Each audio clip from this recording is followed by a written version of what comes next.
So hi guys, আমি Nisha. Welcome back to my new blog. দেখো বন্ধুরা, আজকে চলে এসেছিলাম কে জংশনে, বারাসাতে চাপাডালি মোড়ে। এটা দেখো, প্রথমে ভেতরে ঢুকে গেলাম, তোমাদের ভেতরে এমবিয়েন্সটা দেখানোর চেষ্টা করছিলাম যে রেস্টুরেন্টটা কিরকম।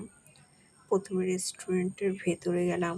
ভেতরে গিয়ে আমি তিনটে চিকেন বিরিয়ানি, একটা রায়তা আর একটা অনিয়ন স্যালাড আর তিনটে কোল্ড ড্রিঙ্কস আর একটা কড়াই চিকেন অর্ডার করলাম। অর্ডার করে তারপরে তোমাদেরকে ভেতরের অ্যাম্বিয়েন্সটা দেখাচ্ছি। দেখো বন্ধুরা, কি সুন্দর অ্যাম্বিয়েন্সটা। আমার ভিডিও যদি ভালো লেগে থাকে লাইক করো, কমেন্ট করো, সাবস্ক্রাইব করো। Thanks for watching.